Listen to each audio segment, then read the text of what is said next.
Kata Allah, saya akan berikan semua yang kau butuhkan. Rizkimu akan saya mudahkan, hidupmu saya mudahkan, ibadahmu saya nyamankan. Seperti apa saya berikan semua itu? Kalau kamu mengikuti apa yang akan saya sampaikan sekarang. Maka kami bacakan, Siratal ladzina an'amta alaihim ghairil maghdubi alaihim waladdallin. Kalau engkau ingin dapatkan semua kemudahan hidup, kelapangan hidup, kenyamanan hidup, di sini kita berhenti di pertemuan yang lalu, maka ikutilah petunjuk yang saya berikan di ayat yang ke-7 ini. Anda katakan, ihdinas siratal mustaqim. Ya Allah, tunjukkan kami jalan kemudahan dari setiap petunjukmu. Kata Allah, kalau mau mudah dan ikut jalannya, maka ikuti jalan orang-orang yang pernah menempuhnya di masa-masa yang lampau. Siratal ladzina an'amta alaihim. Ya Allah, tolong berikan jalan kemudahan ini. Kalau saya dapat kedudukan, mudah mendapatkannya. Kalau saya ingin bekerja, mudah pekerjaannya. Lancar rezekinya, mudah rumah tangganya. Bagaimana caranya ya Allah? Kata Allah, saya turunkan kepada engkau bimbingan seperti orang dulu mendapatkannya. Maka dijawab oleh Allah dengan kalimat Siratal ladzina an'amta alaihim. Saya tuliskan Siratal ladzina an'amta alaihim. Fokus sebentar, di sini saya berhenti dulu. Kata Allah, kamu ikuti jalan orang-orang yang pernah sukses sebelum kalian, yang aku berikan kenikmatan kepada mereka. Bahkan kalimat ini ditanamkan di lisan kita supaya minta. Ditanya ke Allah nih. Tanya ke Allah. Kata Allah, baca ini. Baca, pelajari. Ya Allah, saya mohon ya Allah, berikan kepada saya semua jenis kemudahan yang pernah engkau menunjuk kepada Allah. Sini. Yang pernah engkau berikan kepada orang-orang sebelum kami ya Allah. Ada orang yang hidupnya ya Allah di pemerintahan diplomasi seperti Amr bin As, Muawiyah bin Abi Sufyan, Abu Bakar sebelumnya, ada Umar, ada Uthman, ada yang pedagang pengusaha seperti Abdurrahman bin Auf, ada yang mengajar seperti Ali bin Abi Thalib, ada yang di rumah tangganya nikmat seperti Sayyidah Fatimah Az-Zahra, ada yang semua yang dikerjakan gampang, ada yang belajarnya gampang seperti Abu Hurairah, sekali baca langsung hafal. Bagaimana caranya ya Allah? Kata Allah, ikuti jalan-jalan seperti mereka. Bagaimana rahasianya ya Allah? Diturunkan Quran surah ke-64, surah ke-4 ayat 69. Dijelaskan oleh Allah yang dimaksud orang-orang ini Siratal ladzina an'amta alaihim. Saya ulangi, tak di sini maksudnya siapa? Allah. Jadi kalau taknya saya buang, kalimatnya menjadi begini. An'ama. An'ama. Taknya kembali kepada Allah. Maka dijawab oleh Allah di Quran surah ke-4 ayat 69. Perhatikan kalimatnya. Wa may yuti'illaha war rasulah fa ulaika ma'alladzina an'ama Allahu alaihim. Tanya dibuang. Kita membacakan di sini fokus. Ya Allah, berikan kepada kami semua kenikmatan yang pernah Engkau berikan pada orang-orang sebelum kami. Apapun profesi kami. Baik. Ingat, Nabi punya 12.000 orang sahabat. Dari 12.000 itu dan 38 itu menjadi panglima. Satu panglimanya itu bisa menaklukkan Persia dan Romawi. Anda bisa bayangkan. Di semua profesi yang pernah dijalani di zaman Nabi semuanya sukses. Dan kita minta sekarang, ya Allah, saya pengen sukses seperti mereka. Bagaimana caranya? Maka tidak cukup dengan kalimat ini. Diberikan tafsir oleh Allah langsung dengan turunnya Quran surah ke-4 ayat 69. Siratal ladzina an'amta alaihim, kata Allah, saya berikan kepada kalian ma'alladzina an'ama Allahu alaihim. Dibuang taknya, disebutkan Allah untuk menegaskan. minan nabiyyin. Satu, an-nabiyyin. Para nabi. Was-siddiqin. Kita berhenti di sini kemarin. Was-syuhada. Was-salihin. Kalau kalian ingin sukses seperti orang dulu, baik kalian itu di rumah tangga, atau di usaha, atau di karir pekerjaan, atau apapun yang kalian kerjakan, maka kalian harus ikuti 4 golongan ini. Golongan pertama yang tertinggi disebut dengan para nabi. Golongan kedua ada siddiqin. Golongan ketiga syuhada. Golongan keempat masuk golongan orang-orang saleh. Siapa mereka ini? Saya sudah jelaskan di pertemuan yang lalu tentang golongan pertama, yaitu para nabi. Karena itu Al-Quran mengisahkan kisah nabi-nabi tertentu. Beberapa nabi dipilih yang aktivitasnya pasti akan kita ikuti di masa-masa sekarang sampai dengan kiamat terjadi. Kalau Anda seorang pedagang, pengusaha, ingin dagangannya sukses, ingin lancar, ingin bagus, maka tiru bagaimana kemudian Nabi Ayyub alaihissalam berniaga. Jika Anda kemudian beraktivitas di bidang diplomasi sampai karirnya bagus, naik dan sebagainya, maka tiru bagaimana Nabi Yusuf alaihissalam melakukan itu. Jika Anda ada kedudukan yang paling tinggi sampai menguasai macam-macam wilayah dan sebagainya, maka lihat bagaimana Nabi Sulaiman kemudian mengerjakan itu. Jika Anda beraktivitas kemudian mengajar dan sebagainya sampai mendapatkan respon yang kurang nyaman yang Anda rasakan, maka lihat bagaimana Nabi Yunus alaihissalam mengatasi. Jika Anda kemudian mengerjakan pekerjaan ini, pekerjaan banyak Nabi dikisahkan. Ada kisah Nabi Ibrahim, ada kisah Nabi Ismail, ada kisah Nabi Zakaria. Jika Anda di rumah tangga belum punya keturunan, nih kata Allah, saya turunkan kisah Nabi Zakaria. Pelajari amalannya, saya berikan yang sama seperti saya pernah berikan kepada Zakaria alaihissalam. Kamu baru 2 tahun sudah menangis-nangis minta pada saya. Zakaria itu puluhan tahun sampai sepuh, sampai rambutnya beruban, tidak putus asa memohon kepada saya. Kamu baru 2 hari belum punya keturunan sudah bikin status. Ya Allah, kurang apa lagi saya? Dan berhenti berdoa. Ini Nabi Rasul puluhan tahun sampai sepuh, sampai divonis istrinya oleh medis, ini monopos, ini mandul, gak mungkin punya keturunan. Aku jawab dengan sesuatu hal yang tidak dipikirkan oleh manusia, mengandung dan melahirkan. Maka Allah turunkan, kalau engkau punya problem yang sama, amalkan doa seperti Nabi Zakaria pernah mengamalkan. Dan rangkuman semua Nabi itu disampaikanlah dalam ajaran Nabi Muhammad SAW. Jadi kalau pengen singkat, gak usah buka Nabi Yusuf, gak usah buka Nabi Musa, gak usah buka Nabi Isa, itu cuma contoh saja. Paling komplitnya akan ditemukan di ajaran Nabi Muhammad SAW dengan tuntunan yang lengkap. Ini materi kita di pertemuan yang lalu. Kalau Anda katakan, Ustaz, sulit rasanya masuk di level para nabi, setidaknya masuklah golongan kedua, disebut dengan Siddiqin.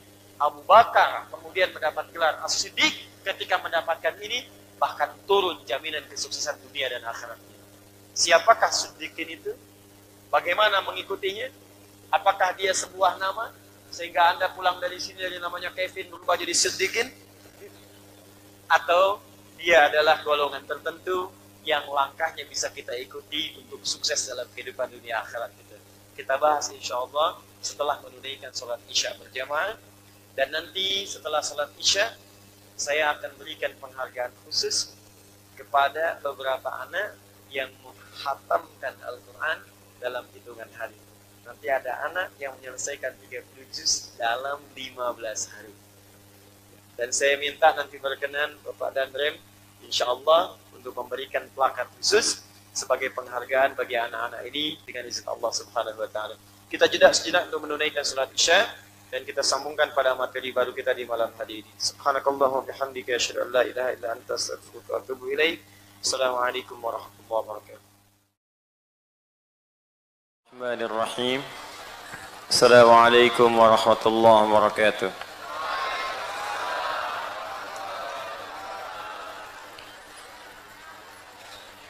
Alhamdulillah. Wassalatu wassalamu ala Rasulillah wa ala alihi wa sahbihi wa man wala. Ba'd. Hadirin sekalian, kita telah menunaikan salat Isya berjamaah. Kita bermohon pada Allah Subhanahu wa taala semoga salat kita diterima oleh Allah Subhanahu wa taala. Ada orang-orang yang hidupnya langsung dijamin oleh Allah Subhanahu wa taala akan mendapati semua puncak-puncak kemudahan, ketentraman dan kebahagiaan dalam setiap tatanan hidupnya, apapun profesi yang ia alami. Tapi ini menunjukkan bukan berarti ia tidak punya persoalan, bukan. Bahkan setiap masalah yang dihadapi pun akan diringankan oleh Allah. Sama, punya masalah juga seperti kita. Ada yang sakit, Nabi sakit. Ada yang diuji dengan tantangan di kehidupan sosial. Ada yang dicela, Nabi dicela. Bahkan ada yang diusik secara kasar, ada. Ada yang bisnisnya terganggu, ada di kalangan sahabat. Ada persaingan normal, ada. Tapi setiap masalah yang dihadapi diringankan oleh Allah Subhanahu wa taala. Maka siapakah golongan-golongan ini? Kuncinya dibuka oleh Allah dalam kalimat siratal ladzina an'amta 'alaihim. Kemudian tafsirnya langsung diterangkan Al-Qur'an bil Qur'an, ayat Qur'an diterangkan lagi dengan ayat Qur'an yang lain. Di Quran surah keempat An-Nisa ayat ke-69. Saya bacakan dulu di sini keterangan Ibnu Katsir rahimahullah bagaimana beliau menyebutkan apa yang tadi kami sampaikan dalam kitabnya Tafsir Al-Qur'anil Azim atau dikenal dengan Tafsir Ibnu Katsir. Bismillahirrahmanirrahim. Walladzina an'ama Allahu 'alaihim humul madhkuruna fi suratin Nisa. Haitsu qala ta'ala وَمَنْ يُطِعِ اللَّهَ وَالرَّسُولَ أُولَئِكَ مَعَ الَّذِينَ أَنْعَمَ اللَّهُ عَلَيْهِمْ مِنَ النَّبِيِّينَ وَالصِّدِّيقِينَ وَالشُّهَدَاءِ وَالصَّالِحِينَ وَحَسُنَ أُولَئِكَ رَفِيقًا. Dan jika Anda menginginkan teman, contoh terbaik, yang paling dekat yang ingin Anda ikuti, maka merekalah 4 golongan ini yang terbaik dijadikan sebagai suri teladan dalam kehidupan kita. Wa hasuna ulaika rafiqa. Jadi kalau cari teman, cari tuntunan, cari panduan, maka carilah panduan dari 4 golongan ini, karena merekalah teman-teman dan panduan terbaik yang bisa dijadikan model dalam kehidupan. Lalu Allah jadikan miniatur aktivitas mereka. Seperti yang tadi saya sebutkan. Ada yang pengusaha, pedagang, pengajar, ada yang di militer, di pemerintahan, ada yang berdakwah. Hampir semua aktivitas kita kekinian, miniaturnya sudah ada. Dan 4 golongan ini contoh terbaik dalam kemudian mengamalkannya. Ada yang di rumah tangga, ada semuanya. Ya, maka siapakah 4 golongan ini yang dimaksudkan? Yang satu sudah kita bahas, yaitu kalangan para nabi.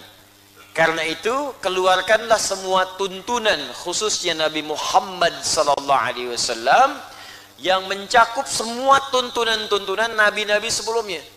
Jadi kalau Anda baca buku, misal ada halaman bab pertama, bab kedua, bab ketiga, bab keempat. Tapi kalau semua satu bab dikumpulkan, jadi kitab satu buku.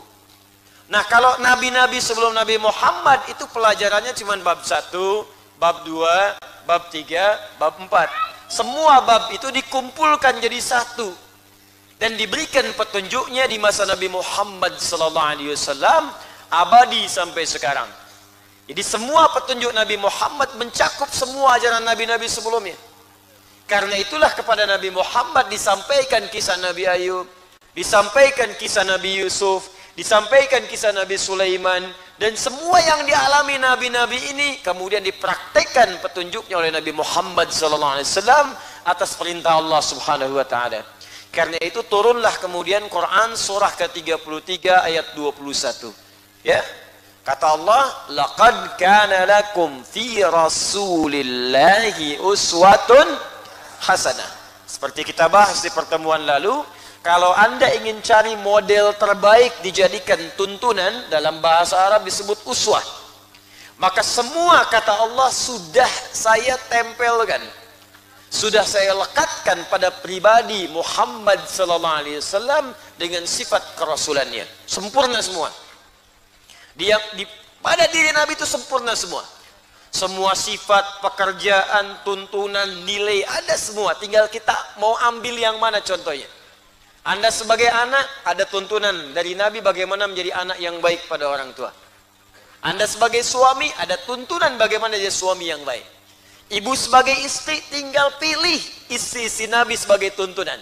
Makanya sering saya katakan, kenapa Nabi diizinkan menikah lebih daripada 4 perempuan? Karena seluruh isi Nabi itu menjadi miniatur semua karakter perempuan di muka bumi. Ibu tinggal lihat, ibu mirip siapa? Cermin, lihat. Mirip siapa?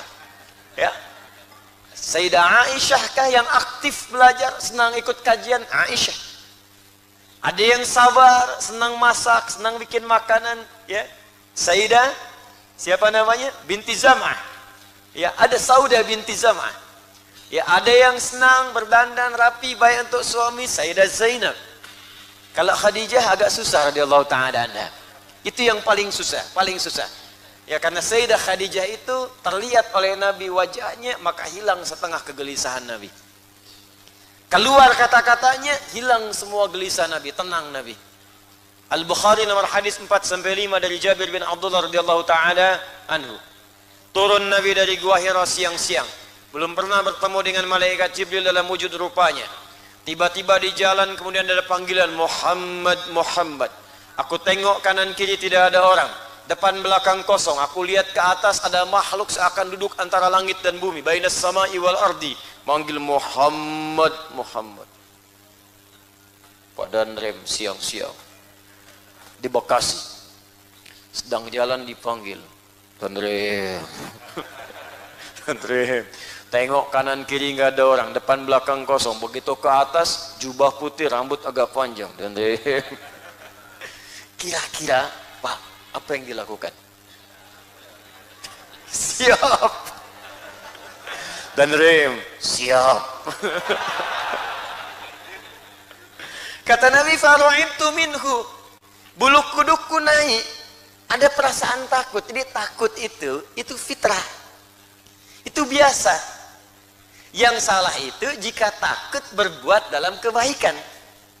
Takut pada maksiat, bagus. Takut pada sesuatu yang normal, biasa. Ada singa mengaum di situ, kan lari, wajar takut. Yang nggak wajar itu, wow, apa? Itu nggak wajar. Ya, biasa itu biasa. Takut pada maksiat itu harus untuk menjauhinya. Tapi kalau takut pada kebaikan untuk mendekat kepada Allah, ada yang tidak wajar di situ. Maka kata Nabi, faru'ibtu minhu, aku gelisah, takut bulu kuduku naik karena belum pernah lihat sebelumnya. Maka mempercepat jalannya ke rumahnya. Begitu dibuka oleh Sayyidah Khadijah pintunya, langsung terlihat wajahnya hilang setengah kegelisahannya. Masya Allah. Kata Nabi, zammiluni, zammiluni, selimuti aku, selimuti aku. Maka digenggam tangannya, dibawa kemudian ke ruangan istirahatnya. Kemudian diselimuti oleh Sayyidah Khadijah, dikatakan, dibisikkan di telinganya, Zaujil Karim, bima ma'na, suamiku sayang, kau ini orang baik, kau menyambung silaturahim, kau sering bantu orang, kau berbuat banyak kebaikan, tanamkan pada jiwamu yang paling dalam, aku akan bersamamu dalam suka dan duka. Tenang jiwa Nabi. Turun malaikat, turunlah kemudian surah ke-74 itu. Ya ayyuhal muddaththir, qum fa'anzir, wa rabbaka fakabbir. Masya Allah. Dari mata jatuh ke hati. Sentuhlah ia tepat di hatinya, maka ia akan jadi milikmu untuk selamanya. Catat. Sayyidah Khadijah. Agak susah memang, Bu. Ya, suami pulang, masalah banyak, nyampe rumah, Assalamualaikum, Waalaikumsalam. Ibu sebagus-bagusnya dibagus-bagusin. Begitu dibuka, Mama, Masya Allah, tambah masalah. Coba buat, ibu cek, semua akan jadi baik. Rasulullah, apapun yang dicontoh pada Nabi akan baik semua. Makanya sepeninggal Nabi, yang jadi teladan itu orang yang belajar pada Nabi. Nabi meninggal, Abu Bakar teladan. Abu Bakar meninggal, Umar teladan. Umar meninggal, Utsman teladan. Utsman meninggal, Ali teladan. Semuanya teladan. Sampai sekarang. Habis kemudian sahabat, muncul tabi'in. Tabi'in teladan. Muncul imam 4. Ya, sampai sekarang coba kita ingat imam yang 4 itu. Imam Abu Hanifah, Imam Malik, Imam Syafi'i, Imam Ahmad bin Hanbal. Sampai sekarang. Kitabnya pun masih dikaji. Imam Nawawi yang muridnya Imam Syafi'i di mazhabnya. Sampai sekarang. Berapa banyak yang ngaji Al-Arba'in, 42 hadis. Berapa yang banyak yang ngaji Riyadus Shalihin, 1896 hadis. Imam Ahmad punya murid lagi. Sampai ke Ibnu Rajab Al-Hambali. Sampai sekarang jadi teladan. Jadi kalau kita ikuti percikannya saja satu bagian. Anda keluarkan tuntunan Nabi tentang menjadi seorang ayah. Pelajari sebulan aja. Maka Anda akan jadi ayah teladan. Ibu keluarkan tuntunan Nabi sebagai seorang ibu. Ibu Nabawi, keluarkan. Ibu akan jadi teladan.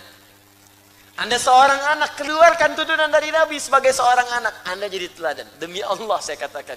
Tidak pernah ada seorang mengikuti Nabi kecuali sukses dalam hidupnya.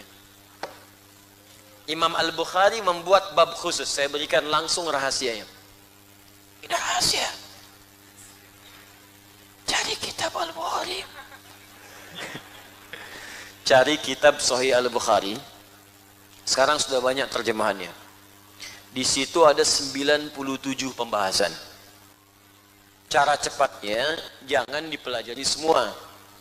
Apa yang menjadi profesi Anda, keluarkan isinya. Kira-kira 97 itu yang cocok buat Anda yang mana? Di situ ada kitabut tijarah, bab bisnis, keluarkan tuh. Antum baca, nggak paham tanyakan sama ustadznya. Praktekan bimbingan bisnis dari Nabi. Demi Allah saya katakan, dari zaman dulu sampai sekarang, orang yang berbisnis ala Nabi tidak pernah pulang kembali modal. Selalu kembali untung.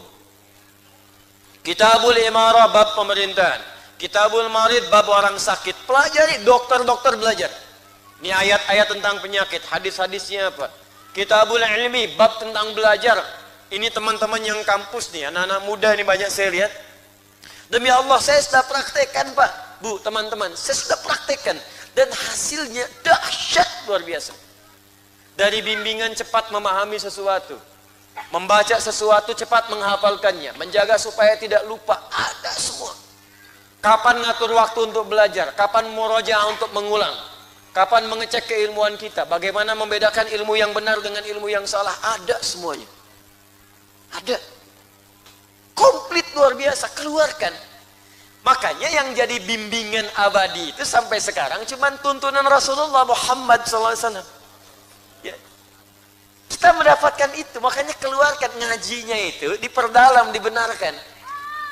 Benar-benar ngaji. Jadi kalau kita cuman dengar, datang, dengar, pulang. Tanpa pernah dipraktekkan, kita tidak akan bisa mendapatkan keberkahan dari ajaran itu. Dan hasilnya sulit untuk terasa. Tapi kalau Anda keluarkan, bikin kurikulumnya, nggak apa-apa, petakan sendiri sekarang. Ini saya mulai sebulan ini kurikulum pribadi dulu. Membuat diri saya baik, dari ujung kepala sampai ujung kaki. Besok sebagai seorang ayah, besok seorang ibu yang ibu. Besoknya nanti profesi, keluarkan semuanya. Begitu Anda kerjakan, silahkan pastikan. Bedakan rasanya, rasakan bedanya, pasti akan terasa bedanya. Wahid. Ustadz, bagaimana caranya saya dengan bertahap ingin mengambil tuntunan Nabi itu? Maka kata Allah, perhatikanlah kemudian orang-orang setelahnya. Di antara orang yang pernah mengambil tuntunan Nabi ini ada 3 orang, 3 golongan yang dimuliakan oleh Allah Subhanahu wa taala. Siapa mereka? 1 siddiqin, 2 syuhada, 3 sholihin. Kita akan bahas malam ini siapa itu kalangan siddiqin dan apa yang dimaksud dengan siddiqin, serta bagaimana cara kita mempraktekkan makna ini dalam kehidupan. Ini kita akan kaji kalimat as-siddiqin, orang yang dimuliakan oleh Al-Quran, dijamin bahagia dunianya, tenang di alam kuburnya, dan satu komplek dengan Nabi, satu komplek dengan Nabi di surganya Allah Subhanahu wa ta'ala.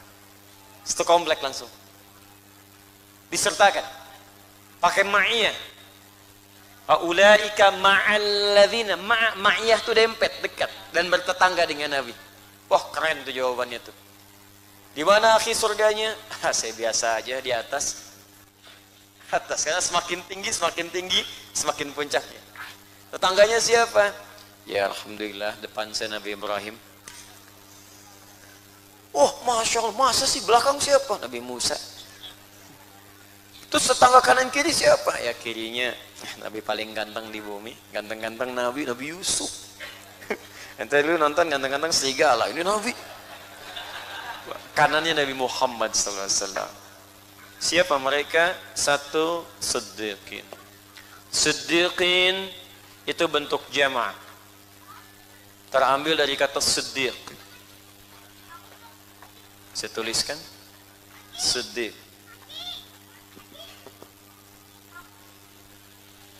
Kalau Anda inginkan bentuknya jama' untuk banyak orang dan mencakup laki-laki serta perempuan, gampang. Tinggal tambah ujungnya in atau un. Itu sudah bentuk jama', dan jama' umum mencakup laki-laki dan perempuan. Jelas? Kalau ingin dikhususkan perempuan saja, maka tambahkan at di ujungnya untuk jama'. Misal, muslimin umum, laki-laki perempuan. Saya pengen perempuan saja, pengajian khusus perempuan, muslimat. Jelas? Jadi kalau sudah pakai muslimat, gak usah pakai ibu-ibu lagi. Ibu-ibu muslimat, ya muslimat emang ibu-ibu. Jelas ya? Nah, jadi kalimat ini tinggal tambahkan alif dan ta terbuka di ujungnya. Siddiq. Kata siddiq asal mulanya berasal dari kata shadiq.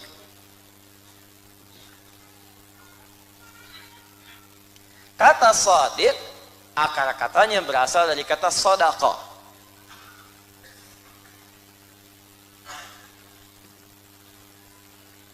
Ini akarnya.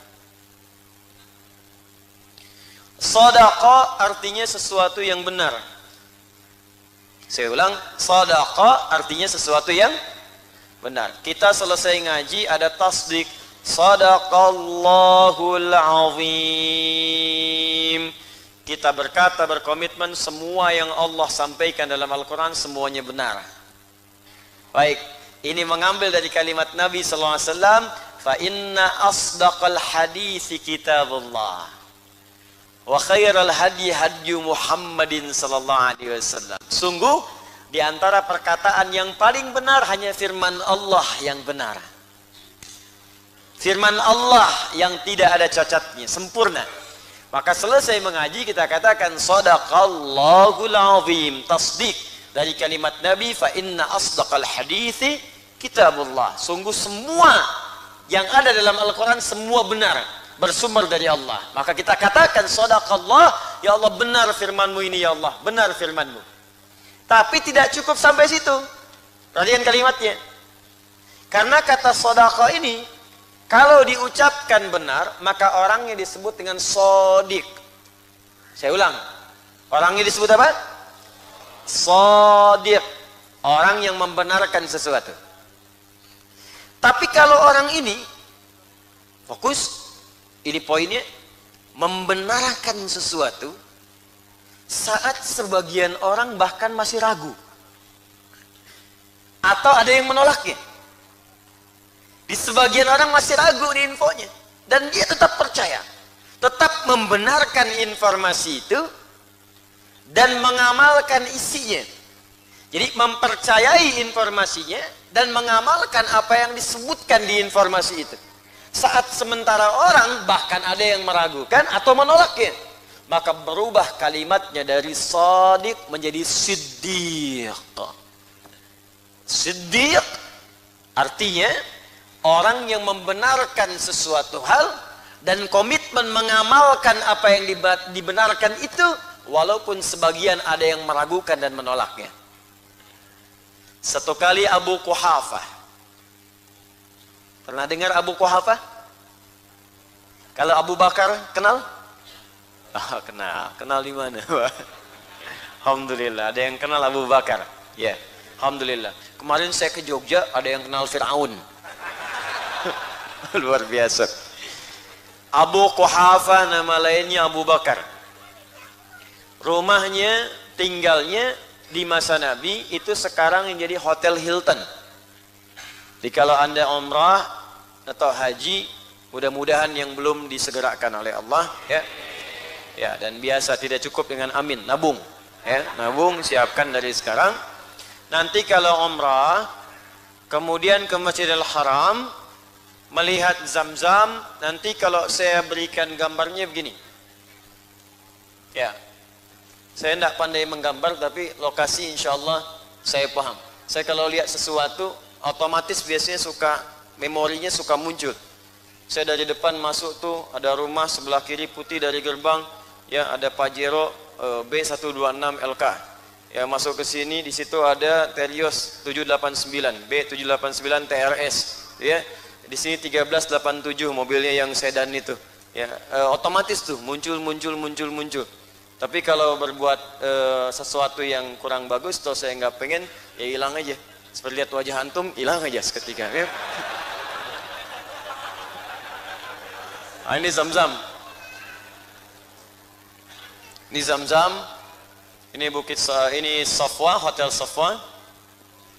Yang ke sini ke arah ini jalan, di tempat Merpati, ini Jabal Qubais, ini Sanaraja. Yang ke sini ini yang Zam-Zam, kemudian ini ada jalan lorong di tempat jualan kebab, ini yang ke bawah tempat jualan. Jadi kalau mau masuk dari sini beli yang murah-murah jangan di atas. Di bawah ini justru lebih murah. Kadang bawah dibawa ke atas. Ya begitu Anda lurus ke sini, lurus satu, ini ada ambil apa namanya? Cek ya, pakai metal itu yang pertama, ya, metal detektor untuk masuk ya, kita dicek itu. Ya, ini metal detektor di sini.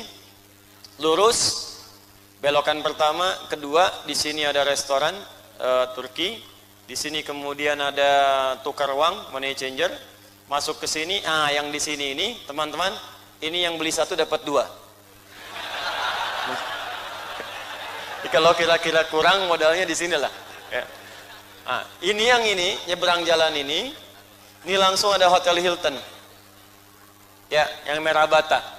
Di Hotel Hilton ini, kalau Anda ingin napak tilas, ini dulu rumahnya Abu Bakar As-Siddiq radhiyallahu taala anhu.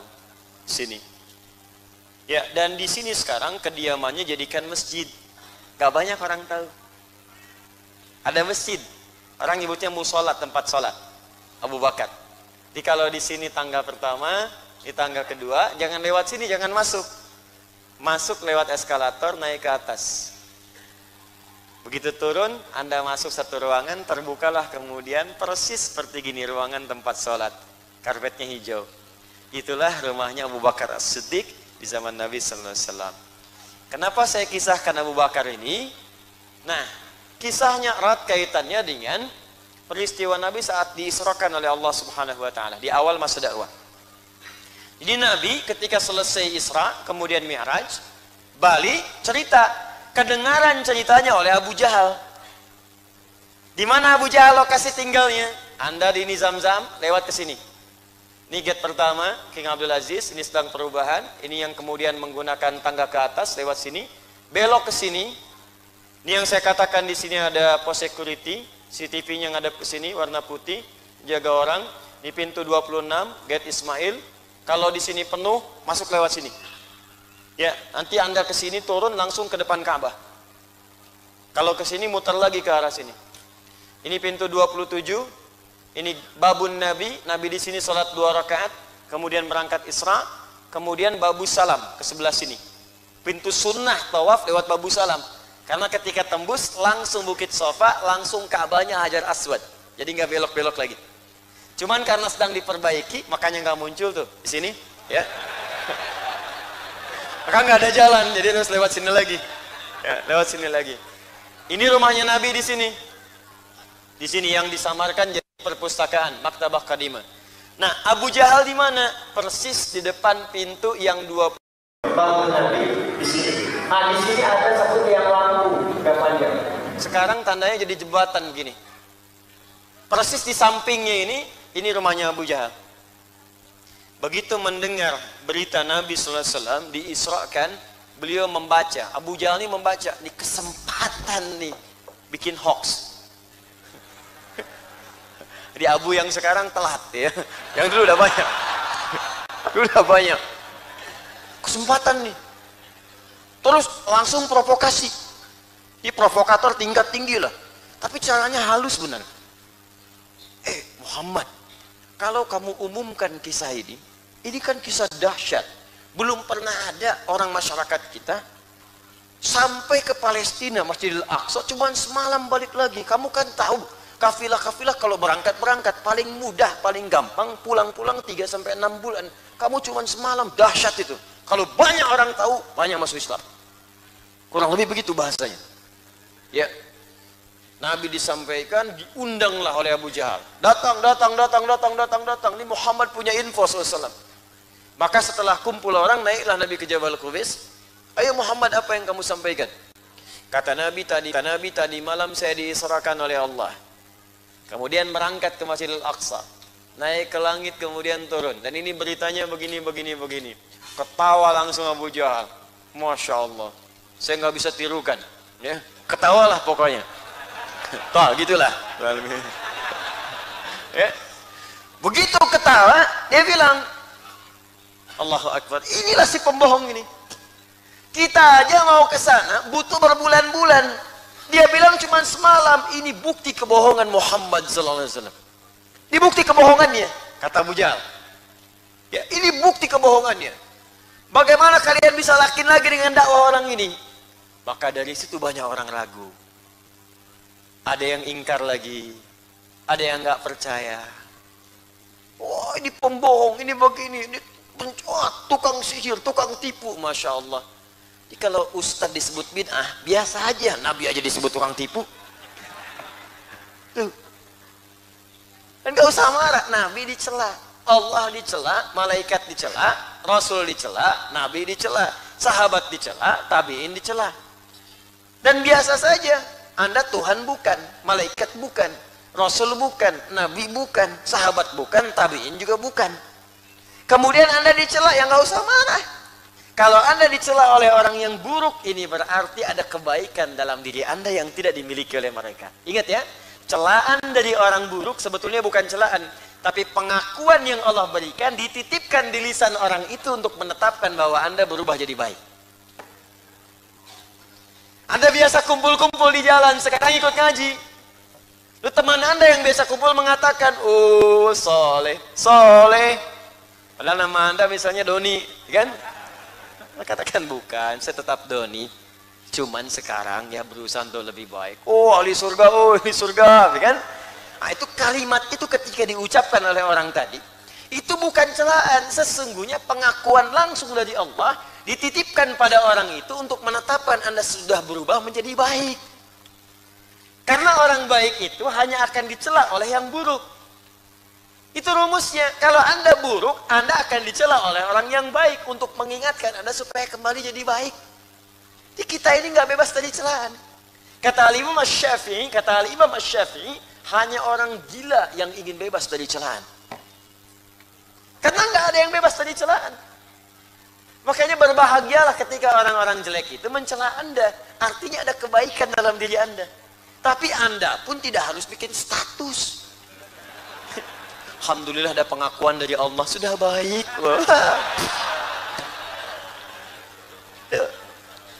Bikin semua ragu. Ada yang ingkar pada Nabi. Nabi dihujat habis-habisan. Kata Abu Jahal, tinggal satu orang lagi nih. Kalau ini bisa dipengaruhi, sudah selesai dakwah Muhammad SAW di Jazirah Arab pada saat itu.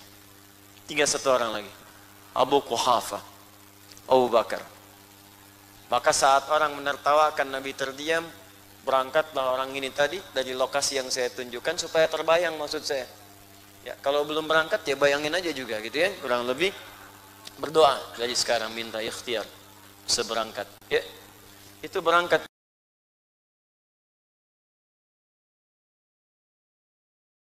Ada 150 meter lah. Sini. Kejar. Tinggal satu orang lagi. Buku apa? Ya, ada apa?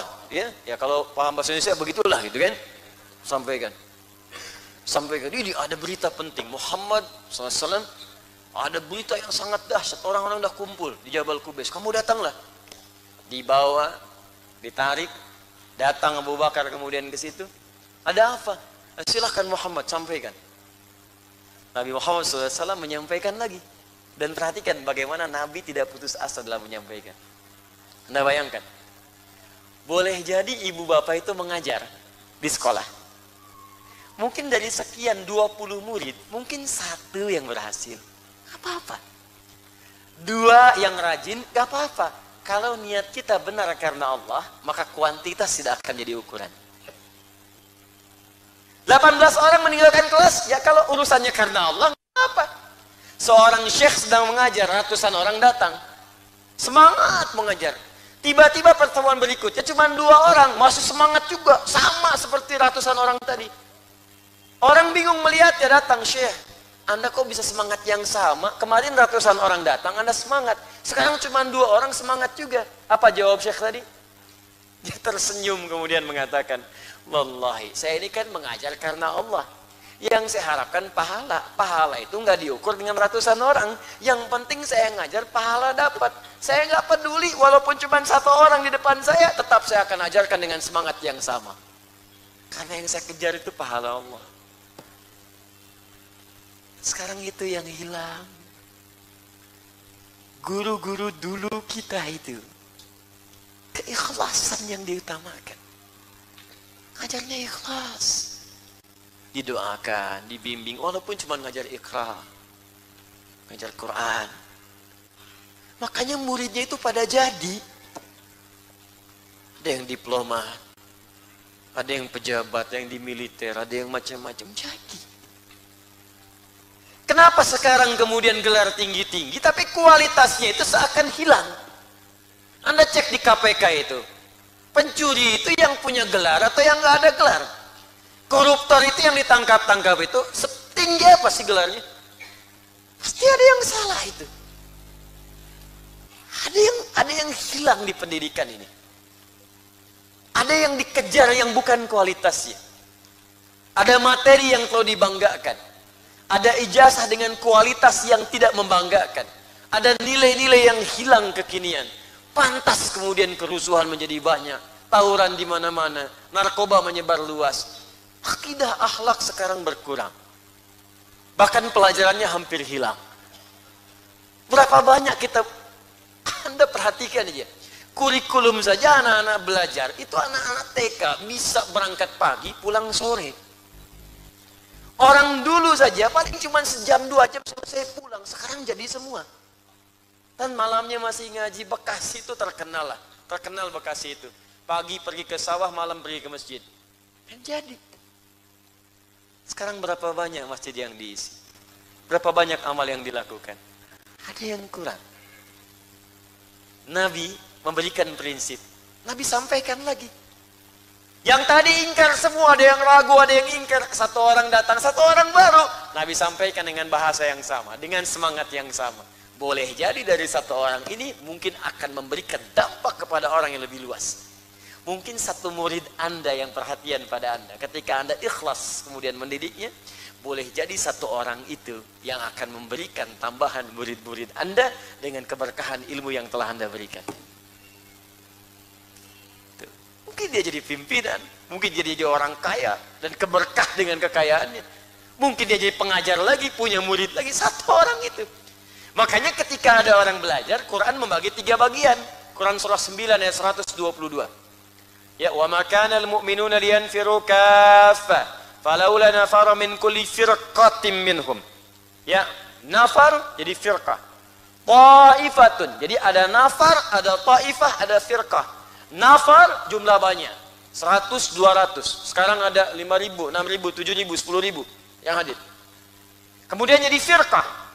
Dari yang 10.000 itu kata Quran, mungkin yang perhatian, yang fokus boleh jadi setengahnya. Sebagian yang sambil dagang, sebagian yang sambil ngebaso, sebagian yang sambil makan macam-macam dan sebagainya. Nggak apa-apa, bagus, alhamdulillah. Semua variasi dan fokus belajar. Tapi mungkin di antara yang datang itu yang mencatat sekian orang, yang melihat dengan fokus sekian orang, ya, yang mendokumentasikan sekian orang. Nanti insya Allah bulan depan saya ada rezeki, saya bikin lagi tuh buku catatan, sehingga siapa yang datang ke sini kita bagi tuh bukunya, supaya mencatat, ya, membiasakan dan mengamalkan. Insya Allah doakan ya. Baik, fokus. Nah, dari semua yang fokus ini, mungkin yang mengamalkan, yang berhasil, kata Allah, ta'ifah, segelintir. Makanya ranking 1 itu di sekolah selalu 1. Silakan cek.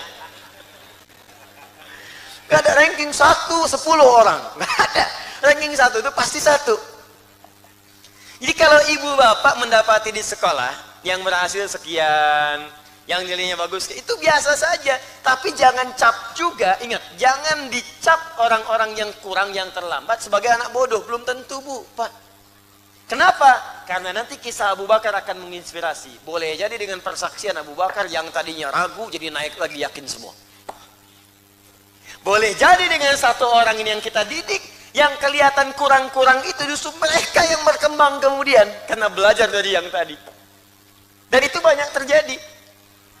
Orang yang tiba-tiba prestasinya di belakang, rankingnya dari 30, ranking ke 29. Ya, ada yang ranking 28, 25. Tiba-tiba di kampusnya juara nomor 1 IPK 4. Tiba-tiba jadi pengusaha sukses. Tiba-tiba jadi macam-macam, itu bisa terjadi. Makanya ketika Abu Bakar datang, kata Abu Jahal, cerita lagi Muhammad, Nabi sampaikan dengan semangat yang sama, dengan keterangan yang serupa. Saya tadi malam diisrakan oleh Allah, berangkat ke Palestina, sholat kemudian di Baitul Maqdis, naik ke langit, balik lagi. Semua diam menunggu kesaksian Abu Bakar. Karena ini di antara orang yang sangat dihormati, disegani, dan sangat dekat dengan Nabi. Ini sangat disegani. Bahkan Bilal pun dibebaskan oleh beliau dengan izin Allah. Saya beli aja Bilal, daripada disiksa saya beli. Bebaskan langsung dari budak, merdeka. Sangat dihormati. Dan tidak ada orang berkenan untuk berbuat kasar di depan Abu Bakar. Makanya semua diam mendengar persaksiannya. Apa jawabannya? Abu Jahal udah senyum-senyum aja nih. Saya tunggu nih. Tuh, kayak gitu.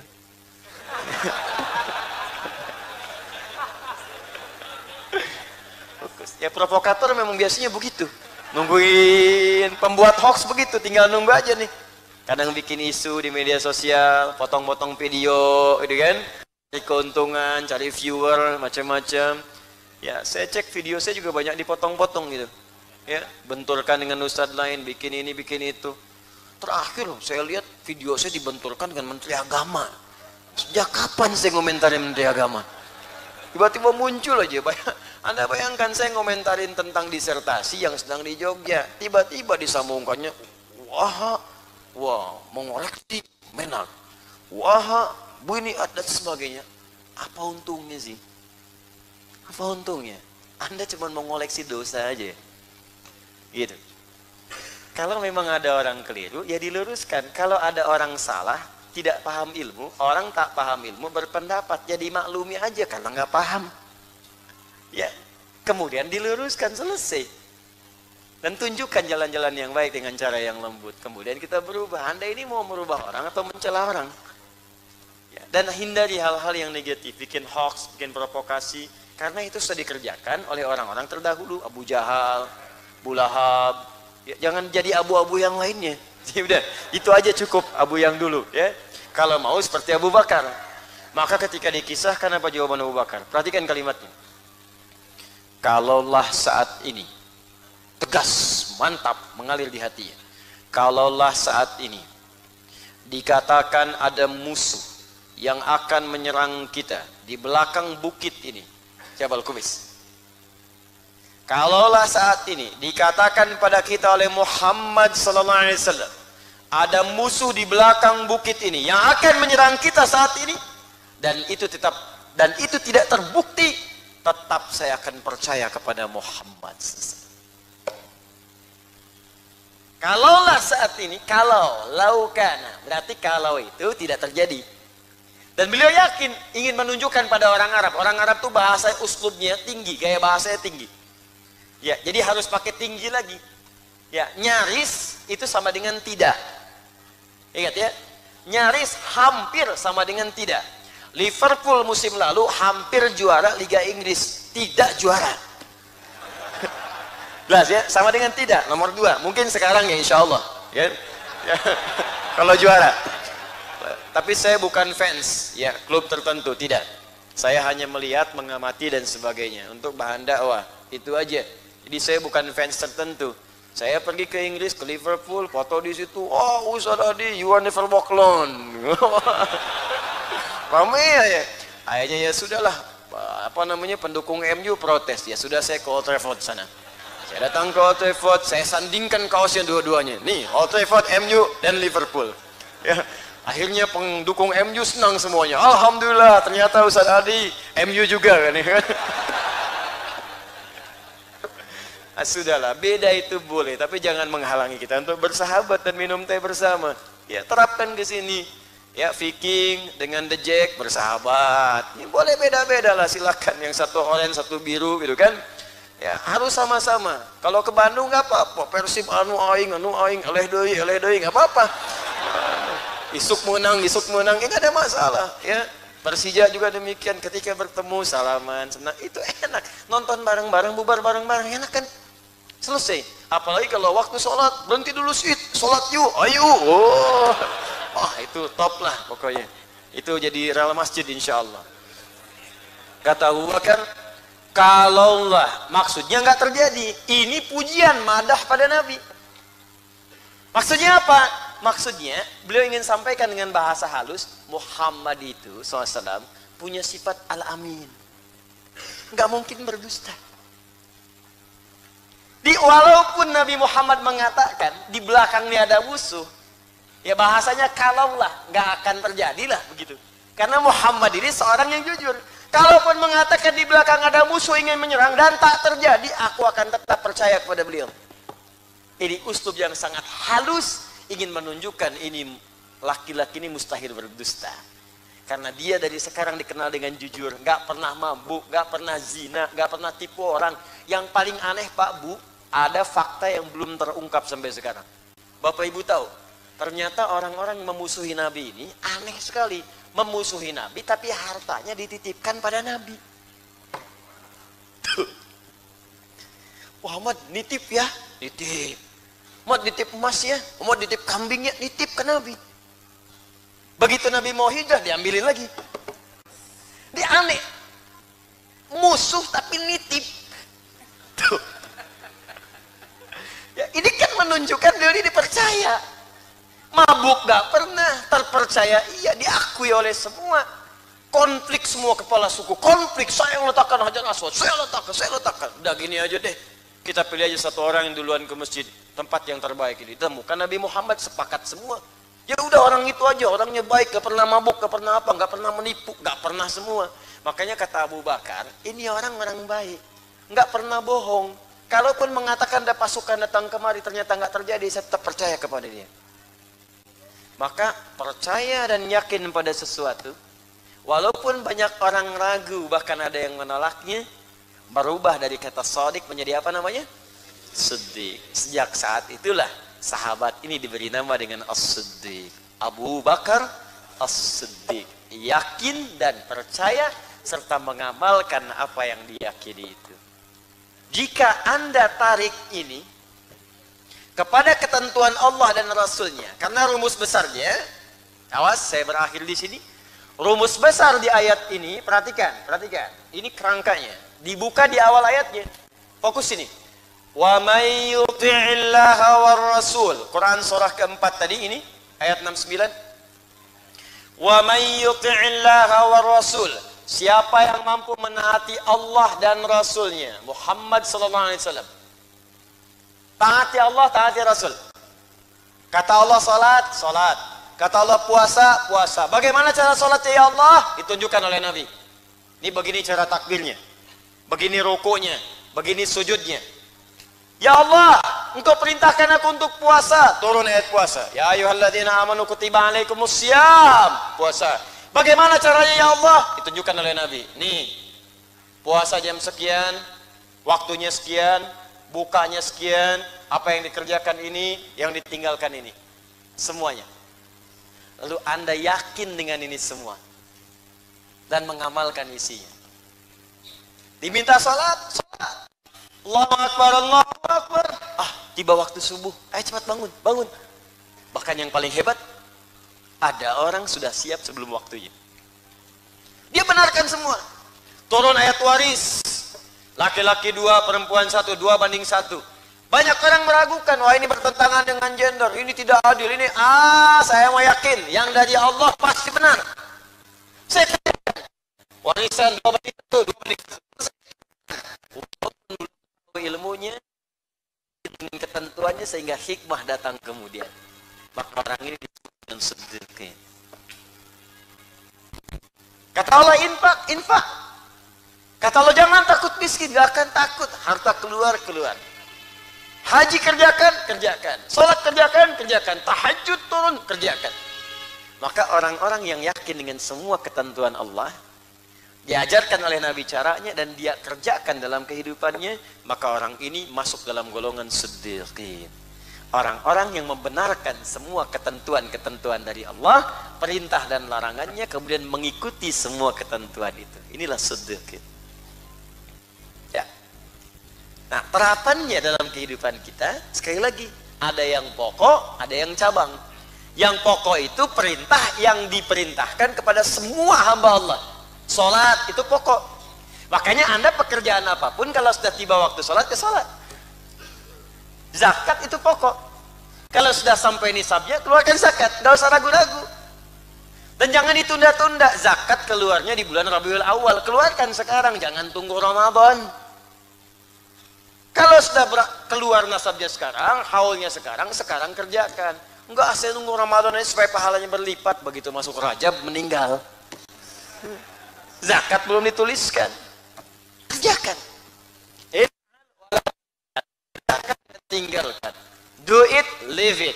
Kerjakan, tinggalkan, selesai. Begitu Anda yakini, Anda kerjakan sedikit. Itu yang pokok. Yang cabang, kembali lihat profesi kita. Bu, Pak, lihat profesinya. Kata Al-Quran, perempuan, ada yang khusus untuk perempuan, berhijab. Berhijab, Bu.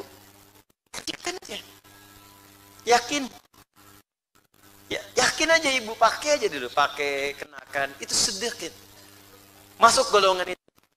Walaupun ibu belum paham nih hikmahnya apa, berjilbab, baru tahu kemudian ternyata Masya Allah bisa melindungi dari sengatan matahari, bisa memberikan identitas, ada kemudahan dari Allah, ada aurat yang tertutupi, ada marwah yang lebih muncul. Bu, demi Allah saya katakan ya, perempuan berjilbab itu Allah sudah berikan dalam Al-Quran. Akan dipelihara kehormatannya oleh Allah. Dipelihara. Dan orang juga pada penasaran. Melihatnya semua baik-baik aja. Baik, baik, baik. Makanya ketika ada pelaku ya, pelaku perbuatan maksiat kemudian mengenakan jilbab, dikecam habis-habisan. Karena jilbab itu lambang kehormatan. Ya. Jilbab putih, lambang tuh. Lambang kesucian. Ya, suci, hormat, baik. Makanya ketika ada orang berbuat maksiat mengenakan jilbab, dikecam. Apalagi kalau ada laki-laki ikut-ikutan pakai jilbab. Itu yang dipersoalkan. Kalau perempuan bercadar itu udah biasa. Laki-laki bercadar itu jadi masalah. Begitu dibuka kumisan. Itu yang masalah. Kalau si Jabar, aduh, saya sudah katakan pada Anda, kalau ada perbuatan menyimpang, jangan diperindah dengan istilah tertentu. Nanti dianggapnya biasa. Ya, cross hijaber, apa cross hijaber? Orang aneh gitu aja. orang aneh gitu ya, perempuan gak komplit.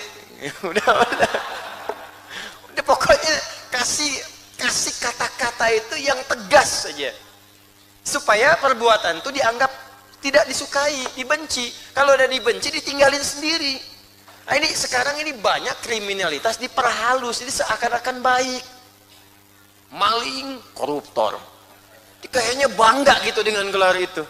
Datang pakai jaket, pakai rompi, pakai baju, udah pakai tas, kayak mau ke hotel aja Jambi. Udah saya kasihan kadang orang ngambil ayam disebut maling ayam. Nah, ini lebih banyak ngambil dari situ, diperhalus bahasanya. Perempuan keluyuran malam-malam, aurat dibuka, nyalain kupu-kupu malam. Laki-lakinya disebut lagi hidung belang, hidungnya udah katakan aja yang sesungguhnya. Nanti ditinggalkan sendiri. Ya, kembali kepada yang tadi, ibu bapak sekalian, disedekhin, ayo kerjakan apa yang bisa kita mampu kerjakan. Kata Allah, perempuan berjilbab, jilbab. Pakai jilbabnya. Ya, kerjakan ini, kerjakan. Anda yakin, lakukan. Kata Allah, jauhi riba, ya jauhi, sudah. Tinggalkan. Kalau banyak ragu, setengah-setengah ya nggak akan berhasil. Ada tahapan-tahapannya. Ya, kalau itu memengaruhi kehidupan Anda bisa sambil cari yang lain dulu. Cari sambil bertekad meninggalkan ini, setengah-setengah, lakukan. Sudah mendapatkan ini, tinggalkan. Ya, awas, fikih itu menghukumi masalah fikih dengan bab akidah itu akan berbeda. Hati-hati, ini banyak sekarang orang menilai fikih dengan akidah yang nggak akan sama. Akidah itu udah pasti, udah usul di situ. Tapi nggak bisa hukum akidah dipakai untuk menjawab masalah fikih, nggak akan nyambung, Joni. Ya, beda. Ya, tahapannya lain di situ. Akidah tidak ada fleksibilitas, fikih ada fleksibilitas. Akidah hitam putih. Fikih itu masih bisa, babnya terbuka luas. Dalam kondisi tertentu yang haram bisa jadi halal sementara. Dalam kondisi tertentu bahkan yang halal pun bisa diharam. Tapi akidah nggak bisa. Allah Tuhan kemarin, sekarang, besok, sampai kapanpun. Kul huwallahu ahad gak akan berubah. Gak akan berubah. Oh, karena bab tertentu kondisi darurat Allah belum ahad dulu. Oh, tidak. Tetap kul huwallahu ahad. Satu Tuhan. Tapi kalau fikih tidak. Ibu datang ke Cina misalnya, atau nggak usah ke Cina lah, jauh-jauh di Indonesia sampai ke hutan. Ya, touring ke sana. Sampai ke dalam hutan. Tiba-tiba nyampe di sana atau sedang praktek. Ya, teman-teman kita di militer, jauh praktek. Tiba-tiba ayam nggak ada. Kambing nggak ada, kambing hutan. Tiba-tiba hewan apa yang muncul? Okok, samping. Yang ada cuman babi. Kalau nggak dimakan babi itu, sementara hewan yang lain nggak ada, bisa mempengaruhi kepada keadaan fisik. Bisa meninggal. Sedangkan dalam maqasid syariah, ya, itu menjaga nyawa, hifdun nafsi itu diutamakan. Maka pada saat itulah kemudian babi menjadi halal untuk dikonsumsi. Jadi boleh kemudian makan daging babi. Ya, kalau babinya tidak, potong dulu. Ya, sembelih, potong, masak, baru makan. Itu pun tidak dinikmati, hanya untuk menutup rasa lapar saja, sambil mencari lagi yang halal. Ini bukan dinikmati, enak juga ya, iya. Bukan. Haram dia. Kalau seperti itu haram. Dimakan untuk menghilangkan mafsadat pada saat itu, supaya laparnya hilang. Sambil itu mencari kemudian hewan lain yang dihalalkan. Begitu ketemu ayam sudah selesai. Babinya haram. Yang dimakan sekarang apa? Bukan daging ayam. Makan ayam bagaimana dimakan? Nah, sembelih, masak, kemudian baru makan. Nah, itu sifatnya. Jadi bagaimana yang haram bisa halal? Yang halal bisa haram. Pernikahan itu halal. Tapi kalau calonnya berpotensi menyakiti pasangannya atau mencegah dia taat kepada Allah, calon nyuruh buka jilbab, belum apa-apa udah nyuruh buka jilbab. Calon udah mengatakan, nggak usahlah nanti sholatnya yang fardu aja, sama aku mah tahajud. Gak usah dipikirin, tahajud kan buat dapat harta yang nyaman. Aku sudah kaya kok, jangan takut. Bisa. Yang seperti itu itu haram kemudian dijadikan pendamping dalam kehidupan. Ya, ingat dunia itu sementara, akhirat yang abadi. Jadi dalam kondisi tertentu, ingat baik-baik, siddiqin, dia mengeluarkan sebuah hukum, yakini, amalkan, gak usah ragu. Tapi buat tangga-tangga itu, jangan sampai gak paham hukum dikerjakan, bahaya. Saya harus tinggalkan riba, begitu ditinggalkan belum siap dengan pondasi yang lainnya, hancur keadaannya. Ya, tapi tetap komitmen meninggalkan itu mesti ada, dibuat tahapan-tahapan. Kalau sudah mampu tinggalkan, tinggalkan. Kalau saya tinggalkan, ambil yang lain. Yakin. Yakin. Seyakin engkau saat membuat putusan lamaran dan pernikahan itu. Catat. Ya. Paham sampai sini? Siapa yang mau jadi siddiqin?